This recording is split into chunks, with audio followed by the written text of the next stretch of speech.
இது ஒரு சின்ன பறவைகள் சரணாலயம் தான். கிட்டத்தட்ட 1.3 ஸ்கொயர் கிலோமீட்டர்ஸ் ஏரியா உள்ளது. அப்புறம் வந்து பார்த்திங்கன்னா 45 வெரைட்டிஸ் ஆஃப் பேர்ட்ஸ் வருதுன்னு சொல்கிறாங்க. அப்புறம் ஆல்மோஸ்ட்டு ஒரு 1 லட்சம் பறவைகள் ஒவ்வொரு வருஷமும் வந்து ப்ரீட் பண்ணிவிட்டு திரும்பி போகுது அப்படின்னு சொல்கிறாங்க. டக் வெரைட்டிஸை காட்டுறேன். அப்புறம் 2 டக்கு வகைகளை நம்ம இங்கே பார்க்குறோம். இப்போ நம்ம பார்க்குறது இந்தியன் ஸ்பாட் பில்டு டக்கு.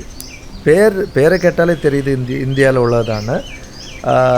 இதை வீடியோ எடுக்கிறது பார்த்திங்கன்னா ரொம்ப சேலஞ்ச். ஏன்னா தூரத்தில் பார்த்தாலே பறந்து போயிடுது, பக்கத்தில் அப்ரோச் பண்ணுறது ரொம்ப கஷ்டம். அது ரொம்ப கவனமாக மெதுவாக தான் அப்ரோச் பண்ண முடியும். வீட்டில் வளர்க்குற வாத்தும் இந்த வாத்தும் கிட்டத்தட்ட பார்க்குறதுக்கு ஏதோ சேமாக இருக்குது. ஆனால் இந்த வாத்து ரொம்ப ஃபாஸ்ட்டாக பறக்கக்கூடியது. வீட்டில் உள்ள வாத்து பறக்காது. இந்த பறவையோட ஸ்பெஷல் என்ன அப்படின்னா, ஜூலையிலேருந்து செப்டம்பர் வரை வட இந்தியாவில் இருக்கும். அப்புறம் செப்டம்பர்லேருந்து ஜூலை வரைக்கும் தென்னிந்தியாவில் இருக்கும். அப்போ கிட்டத்தட்ட எவ்வளோ கிலோமீட்டர் பறக்குது பாருங்கள். இங்கேருந்து பறந்து அங்கே போயிட்டு அங்கேருந்து பறந்து இங்கே வருது. கேட்டாலே தலை சுற்றுது.